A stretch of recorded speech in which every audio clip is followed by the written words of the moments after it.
কিংস্টনের ডাক্তারখানা বিক্রি করে দিয়েছেন ওয়াটসন। শার্লক হোমসের বেকার স্ট্রিটের ফ্ল্যাটে থাকতেন তখন। দিনগুলো বেশ ভালোই কাটছিল। একদিন সকালে ওয়াটসন ও হোমস খবরের কাগজ নিয়ে বেশ ব্যস্ত। ঠিক সেই সময় কে যেন বাইরের দরজায় প্রাণপণে কলিং বেল বাজিয়েই চলেছে। কেউ দরজা খুলছিল না দেখে দুহাত দিয়ে দরজার পাল্লায় সমানে আঘাত করতে থাকে আগুনকে। দরজা খুলতেই এক ব্যক্তি অত্যন্ত বেগে হলঘরে ঢুকে পড়ল। সিঁড়ি দিয়ে দ্রুত পায়ে উঠে আসার শব্দ শোনা গেল, আর পর মুহূর্তেই এক যুবক রক্তশূন্য মুখে হাঁপাতে হাঁপাতে সবেগে পাগলের মতো তাঁদের সামনে এসে হাজির হলেন। একে একে হোমস ও ওয়াটসনের মুখের দিকে তাকালেন। তাঁদের সপ্রশ্ন দৃষ্টি লক্ষ্য করে ওর খেয়াল হলো যে এভাবে হঠাৎ এসে পড়ার জন্য একটা জবাবদিহি দরকার। আমি আমি আমি অত্যন্ত দুঃখিত মিস্টার হোমস, কিন্তু আমায় আমায় দোষ দিতে পারবেন না। প্রায় পাগলের মতো হয়ে পড়েছি আমি হলাম হতভাগ্য জন হেক্টর ম্যাকফারলেন। ওয়াটসন শার্লক হোমসের দিকে তাকিয়ে বুঝতে পারলেন বন্ধুর কাছে এ নাম বিশেষ অর্থবহ হয়নি। হোমস একটা সিগারেট মিস্টার ম্যাকফার্ল্যান্ডের দিকে এগিয়ে দিয়ে বললেন, নিন, একটা সিগারেট খান। মিস্টার ম্যাকফার্নেল, যেরকম লক্ষণ দেখছি, আমার মনে হয় আমার বন্ধু এই ডাক্তার ওয়াটসন নিশ্চয় আপনাকে এমন একটা ওষুধ দিতে পারবেন যাতে আপনার এই উত্তেজনার নিবৃত্তি হতে পারে। আচ্ছা, এবার একটু নিজেকে সামনে নিয়ে বলুন তো, কেন আপনি আমার কাছে এসেছেন? যেভাবে আপনি আপনার নামটা আমাকে শোনালেন, যেন আশা করেছিলেন, তাতেই আমি বুঝতে পারবো যে আপনি একজন অ্যাটর্নি, বিশ্বভারতীতে আদর্শে স্থাপিত এক সম্প্রদায়ের সভ্য এবং হাঁপানিতে ভোগেন। এছাড়া আর কিছুই জানি না। ওয়াটসন বুঝতে পারলেন বন্ধুভর ভদ্রলোকের আইন সংক্রান্ত কাগজপত্র আর জোরে জোরে নিঃশ্বাস ফেলা আর অগোছালো পোশাক ইত্যাদি লক্ষ্য করে এরকম সিদ্ধান্তে পৌঁছলেন। ভদ্রলোক কিন্তু খুবই আশ্চর্য হয়ে তাকিয়েই রইলেন একদৃষ্টে হোমসের দিকে। তারপর নীরবতা ভঙ্গ করে বললেন, হ্যাঁ মিস্টার হোমস, যা যা আপনি বললেন তা সবই ঠিক, এবং এই মুহূর্তে বোধহয় আমার মতো হতভাগ্য লন্ডনে আর একজনও নেই। ঈশ্বরের দোহাই, আমায় বিমুখ করবেন না।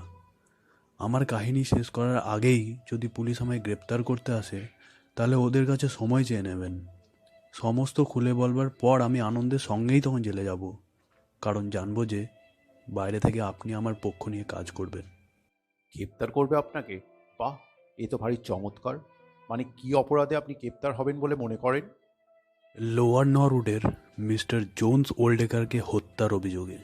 এই কথায় হোমসের চোখে মুখে সহানুভূতির ছাপ ফুটে উঠল, আর তার সঙ্গে তৃপ্তির ভাবও মেশানো ছিল। বললেন, একটু আগে তো বন্ধু ওয়াটসনকে পাতরাস খেতে খেতে বলছিলাম, কাগজে আজকাল আর রোমহর্ষক ঘটনা প্রকাশিত হয় না। হোমসের হাঁটুর ওপর ডেইলি টেলিগ্রাফটা ঝুলছিল। কম্পিত হস্তে সেটা তুলে নিয়ে ভদ্রলোক বললেন, কাগজটা পড়লেই বুঝতে পারতেন আমি কী কারণে আপনার কাছে এসেছি। আমার তো মনে হচ্ছে আমার নাম আর দুর্ভাগ্যের কথা এতক্ষণে সবার মুখে মুখে ঘুরছে। এই এই যে, আপনি অনুমতি করলে পড়ে শোনায় মিস্টার হোমস। শিরোনামগুলো হলো: লোয়ার নরউডে রহস্যময় ব্যাপার, প্রখ্যাত স্থপতি নিরুদ্দেশ, সন্দেহ করা হচ্ছে যে প্রথমে তাকে খুন ও পরে পুড়িয়ে ফেলা হয়। ঘটনার প্রকাশ যে গতকাল গভীর রাতে অথবা আজকে খুব সকালে এই গুরুতর অপরাধ সংঘটিত হয়।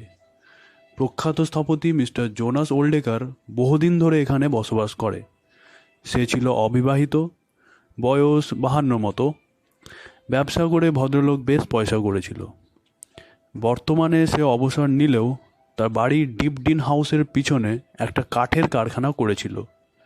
গতকাল রাত প্রায় 12টার সময় মিস্টার ওল্ডেকারের কাঠের কারখানায় কী করে যেন আগুন ধরে যায়। কিছুক্ষণের মধ্যে অবশ্য দমকল বাহিনী ঘটনাস্থলে পৌঁছয়, তবে শুকনো কাঠের অগ্নিকুণ্ডকে সহজে তারা আয়ত্তে আনতে পারে না, ফলে সবই পুড়ে ছাই হয়ে যায়।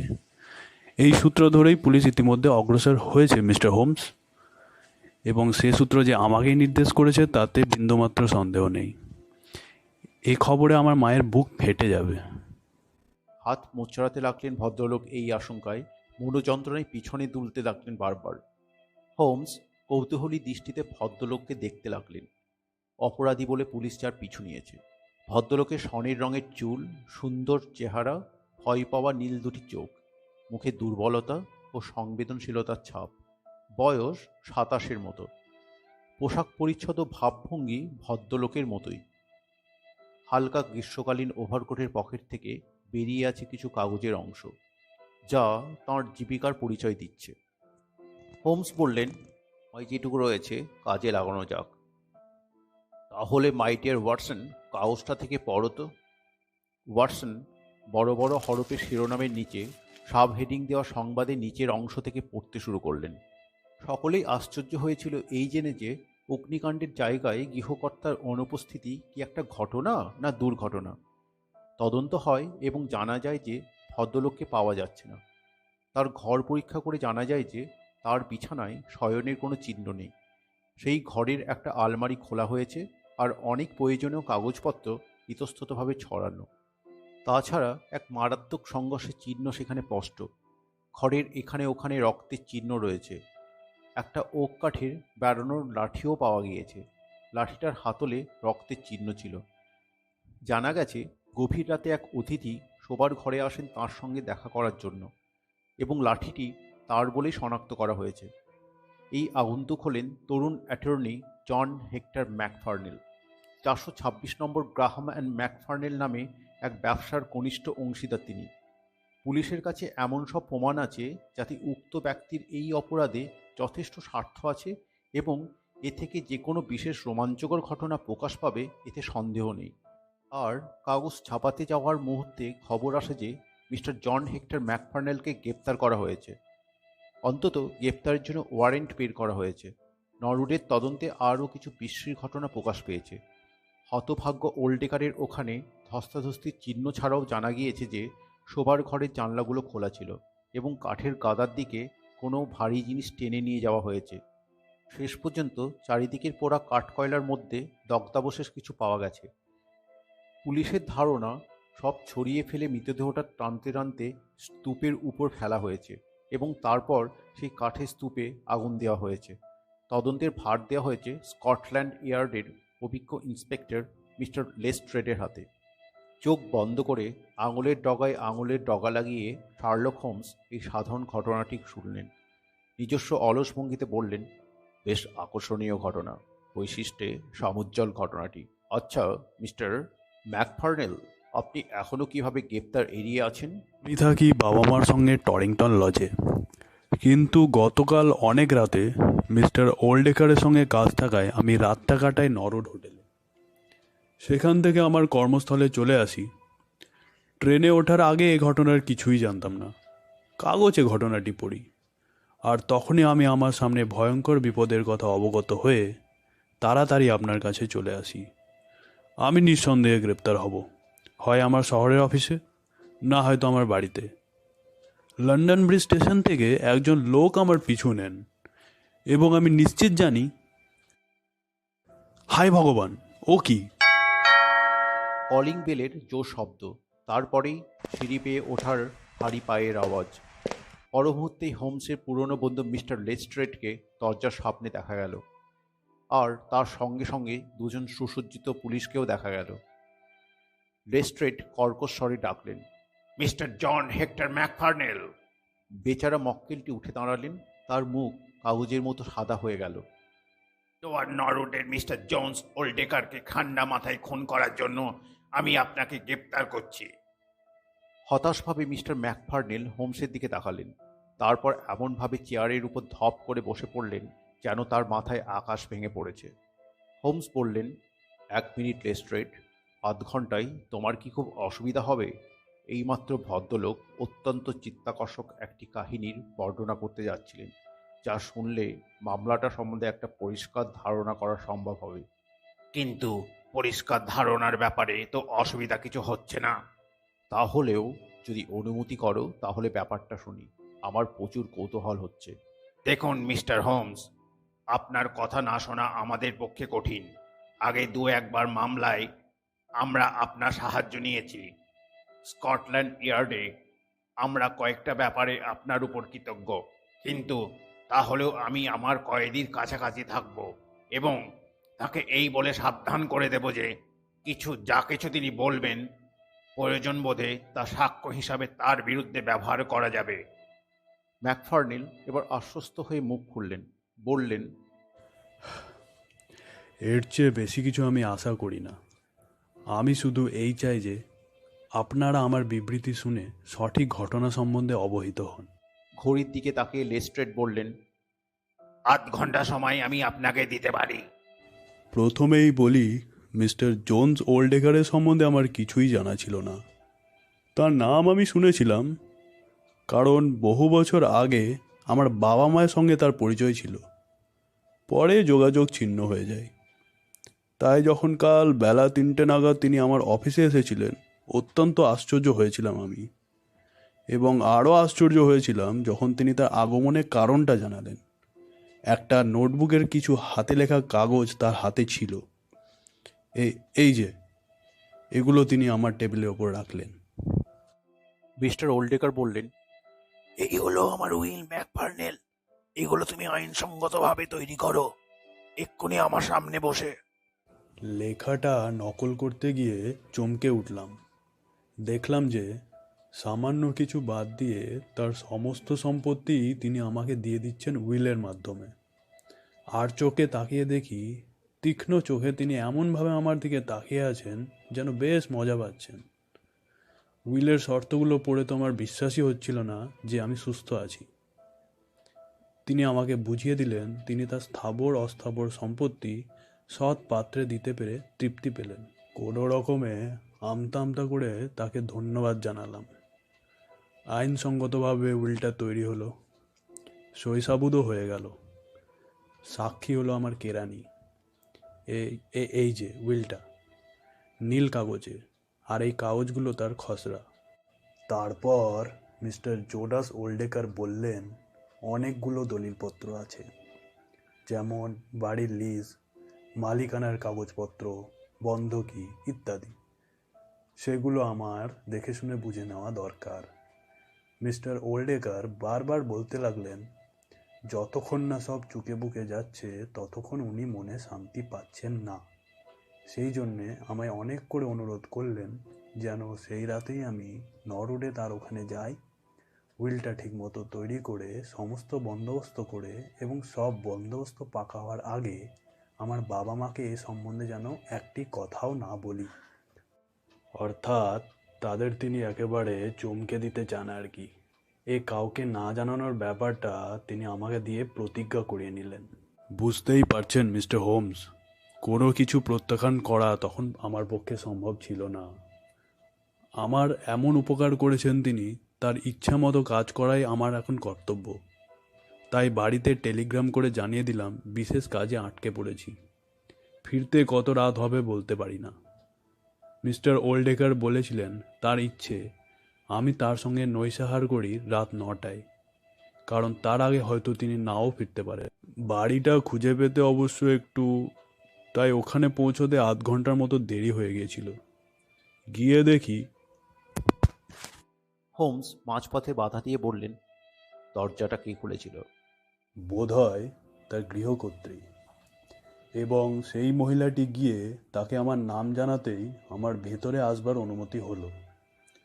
মহিলাটির সঙ্গে আমি বসবার ঘরে গিয়ে বসলাম। টেবিলে নৈশাহার যা সাজানো ছিল তা সামান্যই। খাওয়া দাওয়ার পরে মিস্টার ওল্ডেকার এসে আমায় তার শোবার ঘরে নিয়ে যান। একটা খুব ভারী সিন্দুক সেখানে ছিল। সেটা খুলে প্রচুর কাগজপত্র বার করলেন তিনি। আমরা দুজনে সেই কাগজগুলো দেখতে লাগলাম।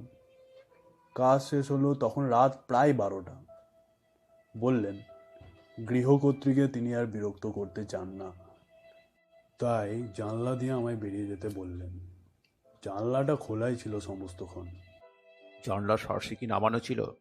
এটা আমি নিশ্চিত হয়ে বলতে পারছি না, তবে যতদূর মনে হচ্ছে যেন আধখানা খোলা ছিল। লাঠিটা খুঁজে পাচ্ছিলাম না। তাতে তিনি বললেন, ও জন্যে ভেবো না, এখন থেকে তো আমাদের প্রায়ই দেখা হবে। লাঠিটা রেখে দেবো এখন, এলেই পাবে। অজ্ঞতা আমি চলে এলাম। সিন্দুকটা খোলাই ছিল, আর কাগজপত্রগুলো আলাদা আলাদা প্যাকেটে ছিল টেবিলের ওপর। অত রাতে আমার আর ব্ল্যাক হিতে যাওয়া সম্ভব হলো না, তাই রাতটা কাটালাম অ্যানার্লি আর্মসে। এরপরে যে ভয়ঙ্কর কাণ্ড ঘটেছে তা জানলাম আজ সকালে খবরের কাগজ পড়ে। আর কিছু আপনার জিজ্ঞাসা করার আছে মিস্টার হোমস? হুম, ব্ল্যাক হিতে না যাওয়া পর্যন্ত নয়। মানে বলছেন নরউডে তো? হ্যাঁ হ্যাঁ, তাই বটে। স্পষ্ট স্বীকার না করলেও লেস্ট্রেড ভালো করেই জানেন যে হোমসের খোঁড়াধার বুদ্ধি এমন অনেক কিছুই ভেদ করতে পারে যা তার পক্ষে সম্পূর্ণ অভেদ্য। দেখা গেল তিনি কৌতূহলী দৃষ্টিতে তাকিয়ে আছেন হোমসের দিকে। বললেন, সঙ্গে একটু কথা আছে মিস্টার হোমস। আর মিস্টার ম্যাকফার্নেল, এবার আপনাকে যেতে হচ্ছে। আমার দুজন কনস্টেবল দরজায় দাঁড়িয়ে আছে একটা 4 চাকা গাড়ি নিয়ে। ম্যাকফার্নেল উঠে দাঁড়ালেন। তারপর শেষবারের মতো অনুনয়ের দৃষ্টিতে হোমসের দিকে তাকিয়ে বেরিয়ে গেলেন ঘর থেকে। কনস্টেবলরা ম্যাকফার্নেলকে গাড়িতে নিয়ে গেল। লেস্ট্রেড রয়ে গেলেন। উইলের খসড়া কাগজপত্রগুলো তুলে হোমস প্রচুর মনোযোগের সঙ্গে দেখছিলেন। সেগুলো সরিয়ে দিয়ে বললেন, এই কাগজপত্রে রহস্য সমাধানের ইঙ্গিত আছে, তাই না লেস্ট্রেড? ভ্যাবাচাকা খাওয়া ভাবে লেস্ট্রেড সেগুলোর দিকে তাকালেন। বললেন, প্রথম কটা লাইন বেশ পড়তে পারছি, আর দ্বিতীয় পৃষ্ঠার এই মাঝের কয়েকটা লাইন আর শেষ দিকে 2-1 পৃষ্ঠার ছাপার মতোই পরিষ্কার বলতে গেলে। কিন্তু এর সব লেখাগুলো খুব খারাপ। আর 3টে জায়গায় লেখা তো একেবারেই পড়তে পারছি না। তা কি বুঝলে? আপনি বলুন না, কি বুঝলেন? বুঝলাম যে লেখাটা হয়েছে ট্রেনে যেতে যেতে। লেখা পরিষ্কার হয়েছে যখন গাড়ি কোনো স্টেশনে থেমেছে, আর খারাপ হয়েছে যখন গাড়ি চলার সময় লেখা হয়েছে। আর সবচেয়ে খারাপ হয়েছে গাড়ি লাইন বদলাবার সময়। যে কোনো বিশেষজ্ঞই বলতে পারবে ট্রেনটি ছিল শহরতলি, নতুবা অত ঘন ঘন লাইন পাল্টানোর দরকার হতো না। যদি ধরে নেওয়া যায় যতক্ষণ ট্রেনে ছিলেন ততক্ষণই লিখেছেন, তাহলে বুঝতে হবে সেটা ছিল কোনো এক্সপ্রেস ট্রেন। নারুর থেকে লন্ডন ব্রিজের মধ্যে মাত্র একটা স্টেশনেই থেমেছিল। লেস্ট্রেড হাসতে হাসতে বললেন, কোনো বিষয়ে একটা ধারণা তোলার পর আপনি যখন এগোতে থাকেন, তখন আমার পক্ষে পাল্লা দেওয়া কঠিন হয়ে ওঠে মিস্টার হোমস। কিন্তু এসবের সঙ্গে এই মামলার সম্পর্কটা কি? ম্যাকফার্নেলের কাহিনীর মর্মার্থ থেকে এই পর্যন্ত সমর্থিত হচ্ছে যে মিস্টার জোনাস ওল্ডেকারি কাল ট্রেনে বসে উইলটা তৈরি করছিলেন। এ থেকে আন্দাজ করা যেতে পারে উইলটার কার্যকারিতার ব্যাপারে ভদ্রলোক বিশেষ গুরুত্ব দেননি। মানে উইলটা যিনি করেছেন যেন কার্যকরী হবে না ভেবেই করেছেন। কিন্তু সেই সঙ্গে যে তিনি নিজের মৃত্যুর পরোয়ানাতে সই করে বসেছেন। তাই তুমি মনে করো নাকি? কেন আপনি তা করেন না? তা যে একেবারেই অসম্ভব তা অবশ্য নয়, কিন্তু মামলাটা এখনও আমার কাছে ঠিক স্বচ্ছ হয়ে ওঠেনি। বলেন কি? মামলাটা তো একেবারে এখন জলের মতো সহজ হয়ে গিয়েছে। এই ম্যাকফার্নেল জেনেছে কোনো বিশেষ ব্যক্তির মৃত্যুতে সে প্রচুর সম্পত্তির মালিক হবে। তাই সে কাউকে কিছু না বলে এমন ব্যবস্থা করলো যাতে সে রাত্রি মিস্টার ওল্ডেকারের সঙ্গে দেখা করতে পারে। ততক্ষণই দেরি করলো যতক্ষণ পর্যন্ত না ঘরের দ্বিতীয় ব্যক্তিটি ঘুমিয়ে পড়ে। তারপর তাকে একা পেয়ে খুন করে, তার শরীর কাঠের স্তূপের সঙ্গে পুড়িয়ে ফেলে, আর তারপর চলে যায় পাশের একটা হোটেলে। ঘরের ভিতরে লাঠিটাই রক্তের দাগ অতি সামান্যই, হয়তো ভেবেছিল কোনো রকম রক্তপাত হয়নি, এবং শরীরটা পুড়িয়ে ফেললেই মৃত্যুর আর কোনো চিহ্ন আন্দাজ করা সম্ভব হবে না। তোমার এই কাহিনী বড় বেশি সহজ সরল মনে হচ্ছে লেস্ট্রেড।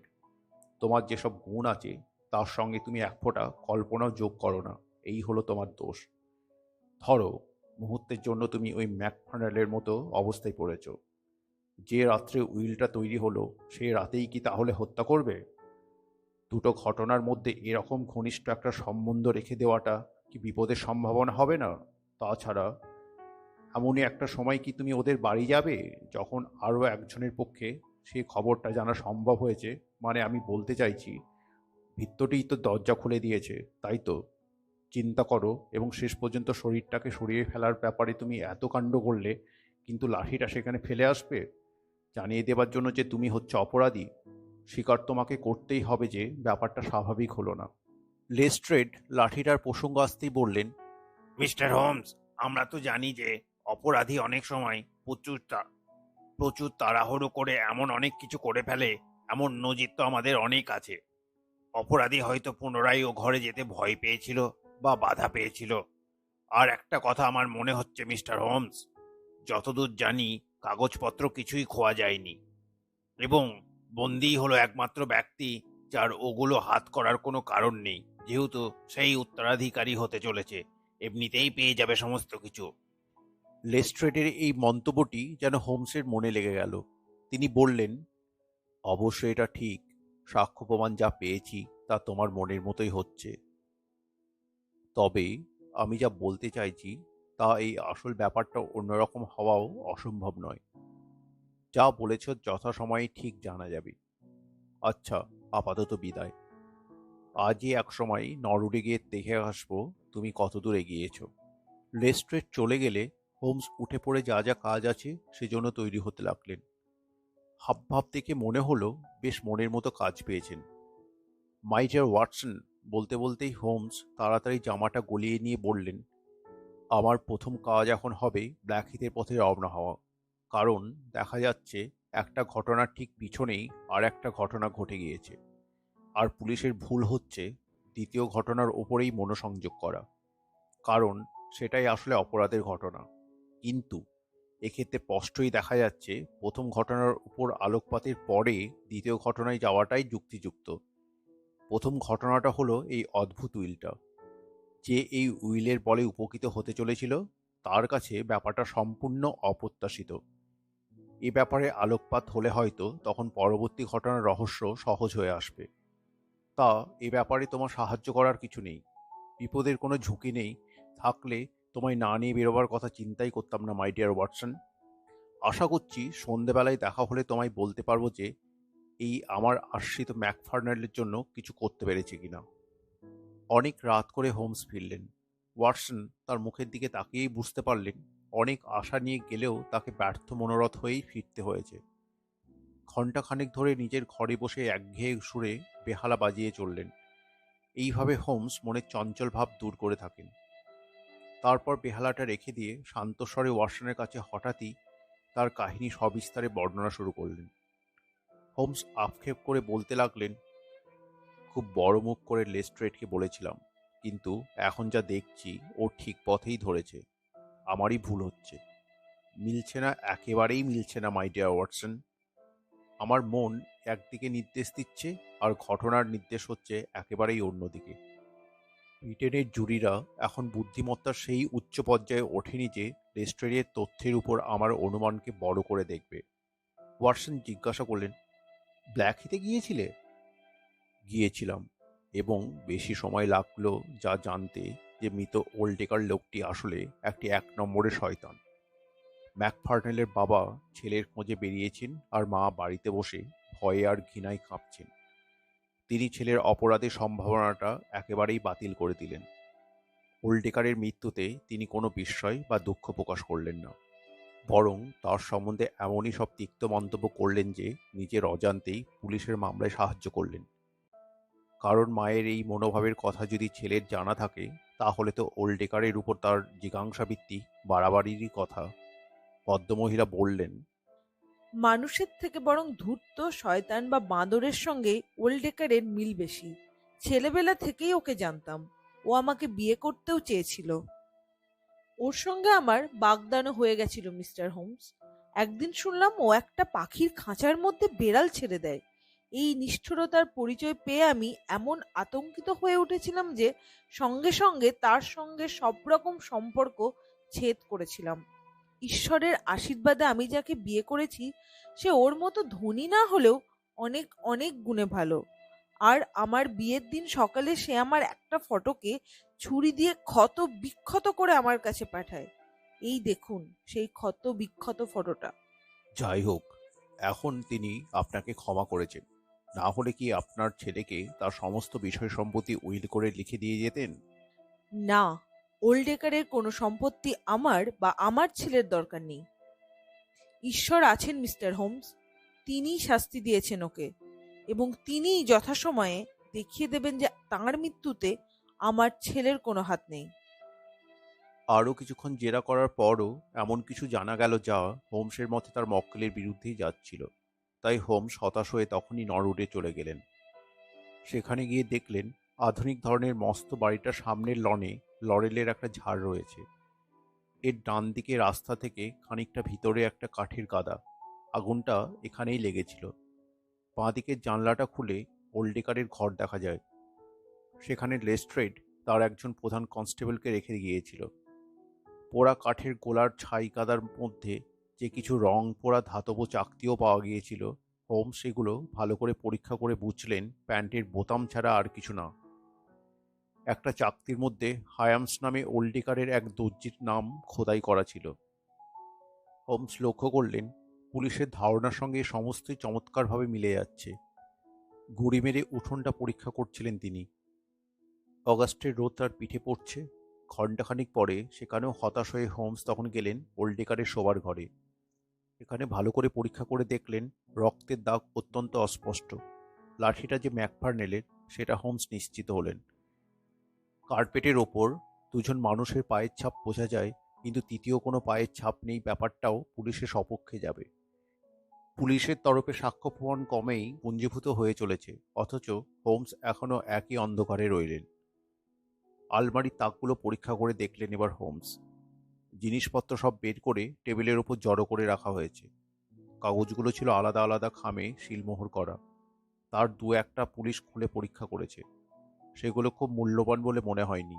ব্যাংকের কাগজপত্র থেকেও মিস্টার ওল্ডেকারকে খুব বড়লোক বলে মনে হলো না।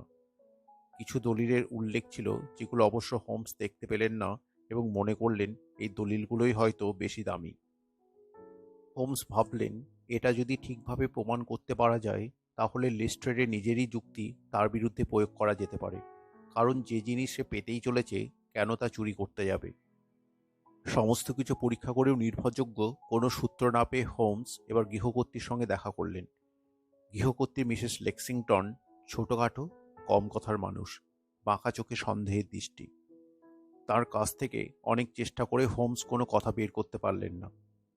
তবে তিনি স্বীকার করলেন, হ্যাঁ, 9:30 নাগাদ সে দরজা খুলে ম্যাকফার্নেলকে ভিতরে ঢুকতে দিয়েছিল। 10:30 নাগাদ সে শুতে যায়। বাড়ির অন্য দিকটাই তার ঘর, সেখান থেকে কিছু শোনা সম্ভব নয়। মিস্টার ম্যাকফার্নেলের হ্যাট আর লাঠিটা হলঘরে ফেলে যাওয়ার খবরও তিনি বললেন। আগুন লাগার চিৎকারে তার ঘুম ভেঙে যায়। তার মরিব নিশ্চয়ই খুন হয়েছেন।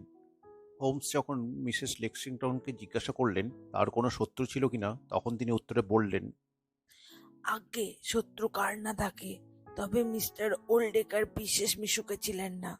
দরকার না থাকলে কারোর সঙ্গে মিশতেন না। হ্যাঁ, বোতামগুলো সে দেখেছে। যে জামার বোতাম সেগুলো, সেই জামাটাই তিনি গত রাত্রে পরেছিলেন। কাঠের গাদাটা খুব শুকনো থাকায় দাউ দাউ করেই আগুন জ্বলছিল। সে যখন সেখানে পৌঁছায় তখন পোড়া মাংসের গন্ধ শুধু সে নয়, দমকলের লোকেরাও গন্ধ পাচ্ছিল। কাগজপত্র ও মিস্টার ওল্ডেকারের ব্যক্তিগত কোনো সম্বন্ধে সে কিছুই বলতে পারল না। তবে গৃহকর্ত্রী যে কোনো একটা ব্যাপার চেপে যাচ্ছেন সেটা বেশ বুঝতে পারলেন হোমস। ওয়াটসনের সঙ্গে এই বিষয়ে আলোচনা করতে করতে হোমস কিছুক্ষণের জন্য নীরব হয়ে গেলেন। তারপর হঠাৎই বলতে শুরু করলেন পুনরুদ্যমে, বুঝতে পারছো মাই ডিয়ার ওয়াটসন, এখন মনে হচ্ছে যদি আমরা নতুন কোনো বিকল্প নিয়ে অগ্রসর না হই তাহলে আর তরুণ অ্যাটর্নি মিস্টার ম্যাকফার্নেলের কোনো আশাই থাকবে না। ওর বিরুদ্ধে এখন মামলাটা যেভাবে দাঁড়িয়েছে তাতে বলতে গেলে কোনো খুঁতই থাকছে না, এবং পরবর্তীকালে তদন্তের ফলে ওদের বক্তব্য আরও জোরদার হয়ে উঠেছে। তবে কাগজপত্রগুলোর ব্যাপারে একটা ছোটোখাটো জিনিস একটু আশ্চর্য বলেই মনে হচ্ছে, সেটা ধরে হয়তো নতুন করে তদন্ত করা যেতে পারে। ব্যাংকের কাগজপত্রগুলো থেকে দেখা যাচ্ছে টাকার পরিমাণ অতি অল্প হওয়ার প্রধান কারণ হলো গত 1 বছরের মধ্যে মিস্টার কার্ডেলিয়াসের নামে বড় বড় অঙ্কের চেক কাটা হয়েছে। কৌতূহল জাগছে কে এই মিস্টার কার্ডেলিয়াস, যার সঙ্গে অবসরপ্রাপ্ত মিস্টার ওল্ডেকারের এরকম বড় বড় অঙ্কের লেনদেন হয়েছিল। তার কি এই ব্যাপারে কোনো রকম হাত থাকতে পারে? হয়তো সে কোনো দালাল, কিংবা এরকম বড় বড় অঙ্কের লেনদেনের উপযুক্ত কোনো কাগজপত্রই পাওয়া যাচ্ছে না। অন্য কোনো রকম ইঙ্গিত না পেলে আমার কাজ এখন হবে ব্যাংকে গিয়ে সেই ভদ্রলোকের খোঁজ করা যে এই চেকগুলো ভাঙিয়েছে। কিন্তু আমার আশঙ্কা লেস্ট্রেড ম্যাকফার্নেলকে ফাঁসিতে ঝোলাবে, এবং সেখানে এই মামলা শেষ হবে। স্কটল্যান্ড ইয়ার্ডের জয় জয়কার হবে। সে রাতে হোমস ঘুমোতে পারলেন না। পাতরাসের টেবিলে এসে ওয়াটসন লক্ষ্য করলেন তিনি ফ্যাকাশে হয়ে গিয়েছেন, চোখ ঘিরে কালি পড়ায় দৃষ্টির ঔজ্জ্বল্য বৃদ্ধি পেয়েছে।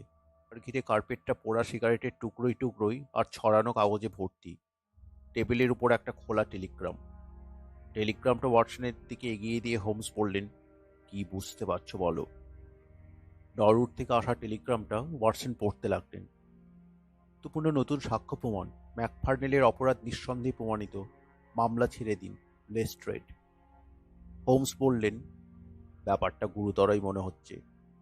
তারপর তিক্ত স্বরে বললেন, এ হলো লেস্ট্রেডের বিজয় সঙ্গীত, মাই ডিয়ার ওয়াটসন। কিন্তু তা হলেও হাল ছেড়ে দেওয়ার সময় এখনো আসেনি।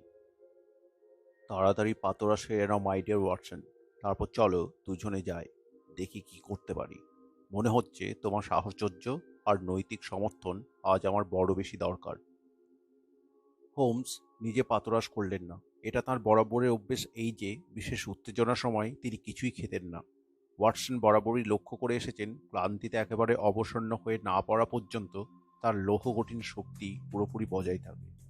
ডাক্তার হিসাবে ওয়াটসন এ বিষয়ে আপত্তি তুললেন। হোমস বললেন, অজবের চিন্তায় শক্তি ও স্নায়ু অপব্যবহার করা চলবে না। তাই হোক না খেয়েই তিনি নরউডে ওয়াটসনকে নিয়ে চলে এলেন।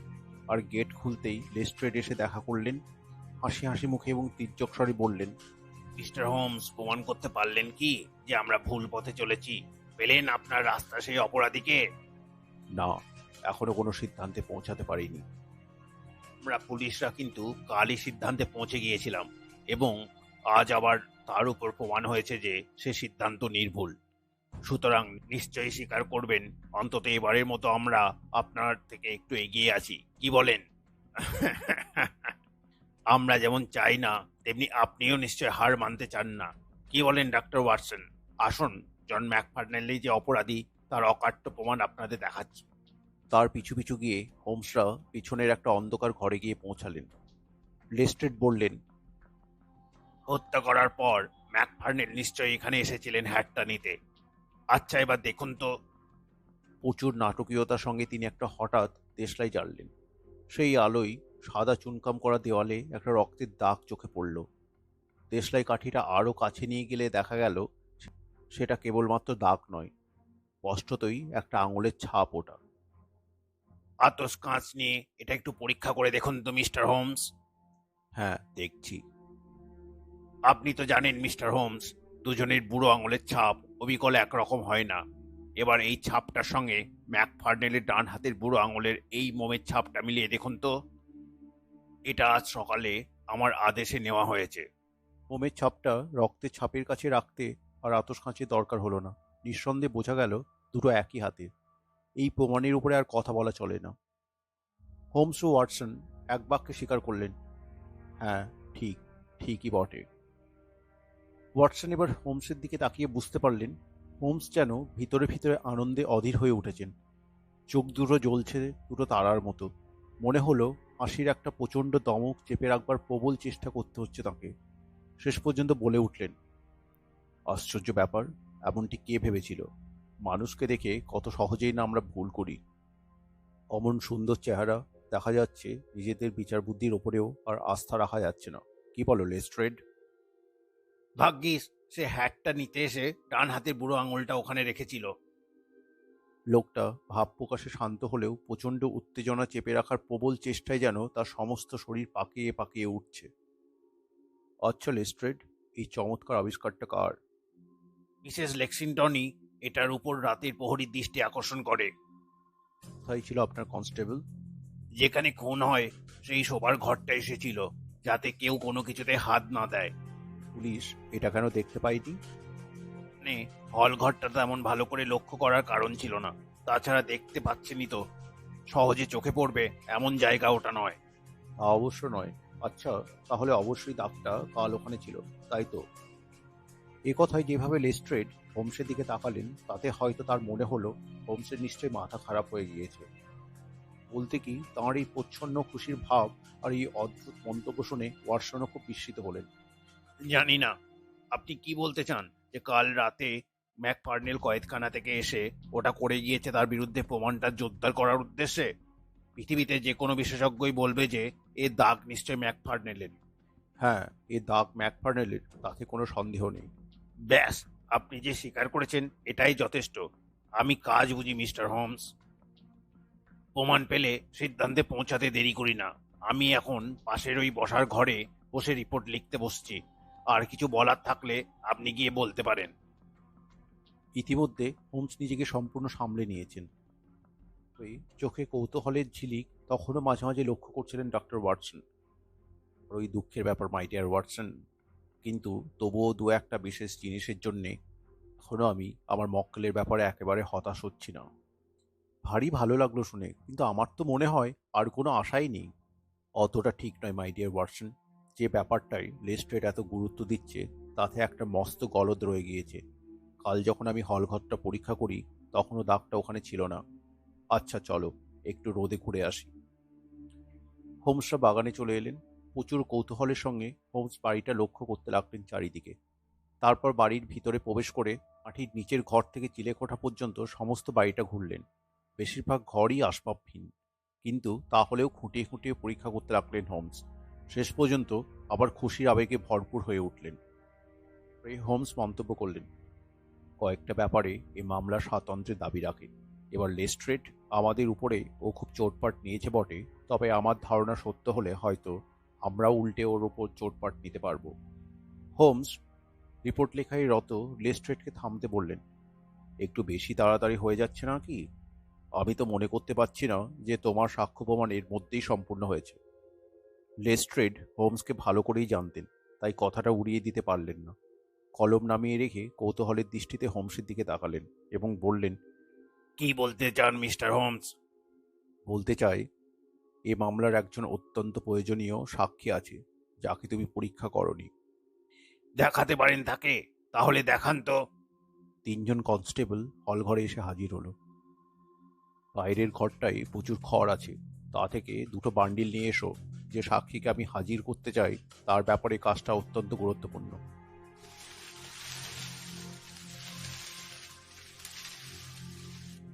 বেশ, ধন্যবাদ। তোমার পকেটে তেসলে আছে মাই ডিয়ার ওয়াটসন। এবার লেস্ট্রেড, চলো ওপর তলায় যাওয়া যাক।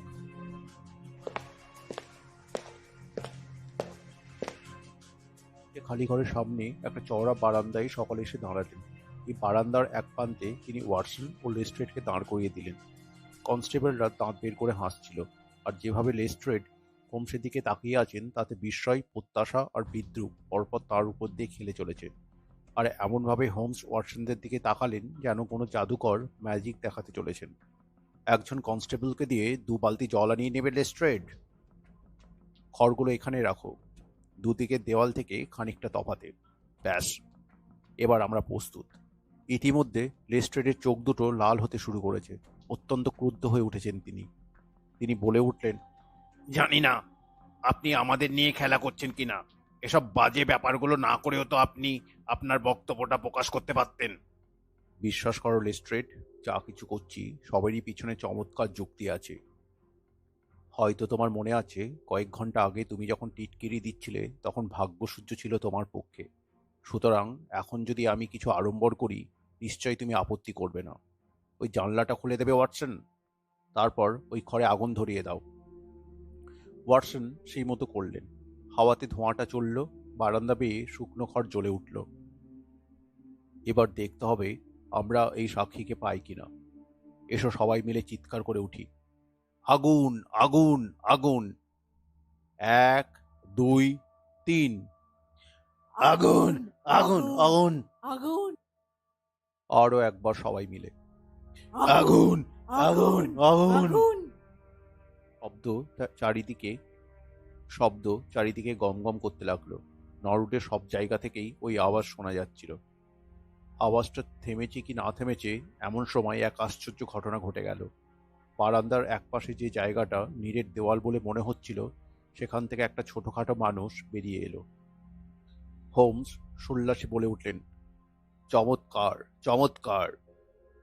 মাই ডিয়ার ওয়াটসন, এবার খড়টায় 1 বালতি জল ঢালো দেখি। ব্যাস লেস্ট্রেড, তোমার অনুমতি নিয়ে তোমার প্রধান সাক্ষীকে হাজির করছি। যাকে পুড়িয়ে মারা হয়েছিল বলে তোমার মনে হয়েছে, এই সেই মিস্টার জোনাল ওল্ডেকার। বিস্ময়ে হতভম্ব হয়ে লেস্ট্রেড একদৃষ্টে ওল্ডেকারের দিকে তাকিয়ে রইলেন। ওল্ডেকারের চোখ পিটপিট করছিল, বিশ্রী রকম তার মুখ, মতলববাজি, শয়তানি আর জিঘাংসার ছাপ সে মুখে, হালকা ধূসর চোখে সাদা লোম। ব্যাপারটা কি শুনি মশাই? কোথায় ছিলেন? কি করছিলেন এতক্ষণ? মিস্টার ওল্ডেকার অস্বস্তিসূচক হাসি হাসলেন। ক্ষুব্ধ লেস্ট্রেডের থেকে কুঁকড়ে সরে গেলেন তিনি। বললেন, কেন? কোনো ক্ষতি তো আমি করিনি। ক্ষতি করেননি? এক নিরপরাধ ব্যক্তিকে ফাঁসিতে ঝোলাতে চাইছিলেন। এই ভদ্রলোক না থাকলে আপনি সফলও হতেন। হোমসকে দেখিয়ে এই কথাগুলো লেস্ট্রেড ধমকের স্বরে বললেন। আমি একটু ঠাট্টা করতে চেয়েছিলাম। বটে, ঠাট্টা? ঠাট্টার মজাটা এবার আপনি নয়, পাবো আমরা, জেনে রাখুন।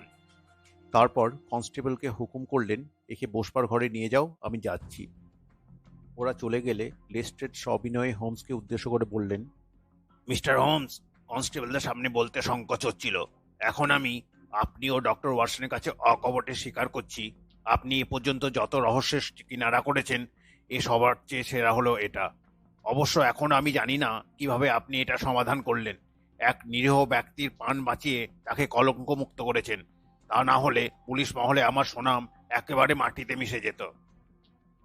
হোমস একটু স্মিত হেসে লেস্ট্রেডের পিঠটা চপড়ে দিয়ে বললেন, আরে তুমি এক কাজ করো, ওই যে রিপোর্ট লিখছো ওতে সামান্য অদল বদল করে নিলেই চলবে, আর তাহলেই সকলে বুঝবে ইন্সপেক্টর লেস্ট্রেডের চোখে ধুলো দেওয়া কত কঠিন। মানে, আপনি চান না যে এই ব্যাপারে আপনার নাম প্রকাশিত হোক? নিশ্চয়, কাজটাই কাজের পুরস্কার। হয়তো কোনো দূর ভবিষ্যতে এর কৃতিত্ব আমি পেতে পারি, মানে আমার এই বন্ধু ডাক্তার ওয়াটসন এই ঘটনাটি লিপিবদ্ধ করবেন। আচ্ছা, এবার বলি রহস্য কিভাবে আমি সমাধান করলাম। হোমস শুরু করলেন বিশ্লেষণ। বারান্দাটা শেষ প্রান্তে 6 ফুট তো জায়গা পাতলা কাঠ আর পলেস্তারা দিয়ে পার্টিশন করা। একটা দরজা সেখানে খুব কায়দা করে বসানো। ছাদের বাড়িয়ে দেওয়া একটা অংশের ফাঁক দিয়ে আলো এসে এই জায়গাটা আলোকিত করেছে। কিছু আসবাবপত্র, কিছু খাদ্যবস্তু আর জল, সেখানে আর কিছু বই আর কাগজ। ওখান থেকে বেরিয়ে আসার পর হোমস বললেন, স্থপতি হওয়ার সুবিধেই হলো এই, কারোর বিনা সাহায্যেই ও ওর লুকোনোর জায়গাটা তৈরি করে নিয়েছে, কেবল ওই গৃহকর্ত্রী ছাড়া। তাকেও লেস্ট্রেড তোমার শিকারের থলিতে ভরে দিচ্ছি। আচ্ছা মিস্টার হোমস, এই জায়গাটা কি করে আবিষ্কার করলেন? আমি শেষ পর্যন্ত এই সিদ্ধান্তে আসি যে নিশ্চয় ওল্ডেকার এই বাড়ির কোথাও না কোথাও লুকিয়ে আছে। বারান্দায় পায়চারি করতে করতে যখন লক্ষ্য করলাম এই বারান্দাটা নিচের তলার বারান্দার থেকে 6 ফুট কম, তখনই আর সন্দেহ রইল না যে ওল্ডেকার ওখানেই আছে। মনে হলো আগুনের ভয় দেখালে আর ওর লুকিয়ে থাকা সাহস পাবে না। অবশ্য ওখানে গিয়ে আমি ওকে ধরতে পারতাম, কিন্তু আমার মনে হলো ও নিজে থেকে বেরিয়ে এলে দিব্যি মজা হবে। তাছাড়া তোমার সকালবেলার টিটকিরি দেওয়ার সরস উত্তরও তুমি তাহলে পেয়ে যাবে। তাই আগুন ধরবার ব্যবস্থা করেছিলাম। অবশ্যই স্যার, সেদিক থেকে উপযুক্ত প্রতিশোধই আপনি নিয়েছেন। কিন্তু কি করে আপনার মনে হলো যে মিস্টার ওল্ডেকার বাড়ির মধ্যেই রয়েছেন? ওই বুড়ো আঙুলের ছাপ থেকে তুমি বলেছিলে ওটাই অকাঠ্য প্রমাণ, এবং দেখা গেল সত্যিই তাই, তবে সম্পূর্ণ অন্য অর্থে এই যা। আমি জানতাম ও দাগ কাল ওখানে ছিল না। এসব খুঁটিনাটি ব্যাপারে আমি তীক্ষ্ণ দৃষ্টি রাখি, সে তুমি লক্ষ্য করে থাকবে নিশ্চয়। হলঘরটা আমি যখন পরীক্ষা করেছিলাম ওরকম কোনো দাগই ছিল না ওখানে, সুতরাং ওটা রাত্রে লাগানো হয়েছে। কিন্তু কি করে? সে তো খুবই সহজ। প্যাকেটগুলোর একটা ওল্ডেকার ম্যাকফার্নেলকে দিয়ে বন্ধ করার সময় নরম গালায় বুড়ো আঙুলের ছাপ পড়ে যায়। কাজটা এতই অল্প সময়ে আর এমনই স্বাভাবিকভাবে হয়ে থাকবে যে ম্যাকফার্নেলের হয়তো মনেই নেই সে কথা। হয়তো ব্যাপারটা কাজে লাগবার মতলব তখন পর্যন্ত ওল্ডেকারের মাথায় আসেনি। লুকোনোর জায়গাটা থেকে মামলাটা নিয়ে চিন্তা করতে করতে হঠাৎ মতলবটা ওর মাথায় আসে। এতে করে ম্যাকফার্নেলের বিরুদ্ধে অত্যন্ত মারাত্মক এক প্রমাণ তৈরি হয়ে থাকবে। শিলমোহর থেকে একটা গালার ছাঁচ তুলে নেওয়া, আঙুলের পিন ফুটিয়ে দরকার মতো রক্ত দিয়ে সেটাকে মাখানো, আর সেই ছাপ রাত্রে বেরিয়ে এসে দেওয়ালে লাগানো, নিজের হাতেই হোক বা গৃহকর্ত্রীর মারফতই হোক, এর চেয়ে সহজ কাজ আর কি হতে পারে। যেসব কাগজপত্র নিয়ে ও গোপন আস্তানাটাই যায়, আমি বাজি রেখে বলতে পারি সেগুলো পরীক্ষা করলেই আঙুলের ছাপওয়ালা সে একটা শিলমোহর তুমি দেখতে পাবে। চমৎকার মিস্টার হোমস, এবার ব্যাপারটা একেবারে স্বচ্ছ হয়ে গেল। কিন্তু মিস্টার হোমস, এই গভীর ষড়যন্ত্রের উদ্দেশ্যটা কি হতে পারে? খুবই সোজা। নিচের ওই ভদ্রলোকটি যেমন ঈর্ষাপরায়ণ তেমনই প্রতিহিংসাপরায়ণ। জানো তো, ম্যাকফার্নেলের মায়ের কাছে বিয়ের প্রার্থনা করে ওল্ডেকার প্রত্যাখ্যাত হয়েছিলেন। তুমি কি এসবের খোঁজ নাওনি? কেন, তোমায় তো বলেছিলাম আগে ব্ল্যাক হিতে যাবে, তারপর তুমি নরউডে। যাই হোক, এই যে ম্যাকফার্নেলের মা যে তাকে অপমান করেছিলেন, ফলে তিনি সারা জীবন প্রতিশোধের জন্য ছটফট করেছেন, কিন্তু সুযোগের অভাবে কিছুই করতে পারেননি। গত 2 বছর ধরে ওর ব্যবসা ভালো চলেনি। গোপন কোনো ব্যাপারে ঝুঁকে নেবার ফলেই হয়তো শেষ পর্যন্ত অবস্থা বেশ খারাপের দিকেই যাচ্ছিল। তখন তিনি ঠিক করলেন পাওনাদারদের ফাঁকি দেবেন, এবং সেই উদ্দেশ্যে তিনি জনৈক কর্নেলিয়াসকে চেক মারফত প্রচুর টাকা দেন। এই কর্নেলিয়াস, আমার ধারণা তারই অন্য নাম। চেকগুলো এখনও যদিও পরীক্ষা করে দেখা হয়নি বটে, কিন্তু তাহলেও আমার সন্দেহ নেই কোনো মফস্বল শহরে ওগুলো ওই নামে ভাঙানো হয়েছে। সেখানে ওই নামে অন্য পরিচয় রয়েছে তাঁর। ওর মতলব ছিল নাম পাল্টে টাকা নিয়ে পালিয়ে গিয়ে পাওনাদারদের ফাঁকি দিয়ে নতুন জীবন শুরু করা। তা ঠিকই বলেছেন আপনি, কোনো সন্দেহ নেই। হয়তো উনি মনে মনে ভেবেছিলেন পালিয়ে গেলে তাকে আর অনুসরণ করার কোনো সূত্রই থাকবে না, আর সেই সঙ্গে দিব্যি পুরনো প্রেমিকার উপর নির্মম প্রতিশোধও নেওয়া হবে। যদি এমন একটি ধারণার সৃষ্টি করতে পারেন যে সেই মহিলাটারই একমাত্র পুত্রের হাতে উনি নিহত হয়েছেন। শয়তানির পরম পরাকাষ্ঠা এটা। রীতিমতো ওস্তাদের মতোই তিনি কাজ করেছিলেন। উইল তৈরি করা, যা থেকে অপরাধটা সম্বন্ধে একটা স্পষ্ট উদ্দেশ্যের প্রমাণ হয়। এ এক এমনই জাল যে মাত্র কয়েক ঘন্টা আগেও তা থেকে বেরিয়ে আসা ছিল আমার পক্ষে অসম্ভব। কিন্তু বড় শিল্পীর যে গুণ, সেটা তাঁর ছিল না। জানা ছিল না যে কোথায় থামতে হবে। এমনিতেও যা ছিল নিখুঁত, তার উপরেও তিনি আবার নতুন করে প্রমাণ তৈরি করতে গেলেন ফাঁসির দড়িটা যাতে আরও শক্ত হয়ে বেচারার গলায় বাঁধা হয়, আর তাতেই সে তার পতন ডেকে আনলো। চলো যাই লেস্ট্রেড, দু একটা প্রশ্ন করার আছে ওকে। বৈঠকখানায় দুটো পুলিশ ওল্ডেকারের পাহারায় ছিল। কাকুতি মিনতি করতে করতে ওল্ডেকার বলে চললেন, এ তো একটা ঠাট্টা স্যার, ব্যক্তিগত ঠাট্টা ছাড়া আর কিছুই নয়। বিশ্বাস করুন, আমার লুকিয়ে থাকার উদ্দেশ্য ছিল এক্ষেত্রে কি হয় তাই দেখা। আপনারা যদি মনে করেন যে এর জন্য বেচারা ডরুন ম্যাকফার্নেলকে কোনো রকম অনিষ্ট হতে দেব, তাহলে আমার প্রতি অন্যায় করা হবে। সে বুঝবে জুরিরা।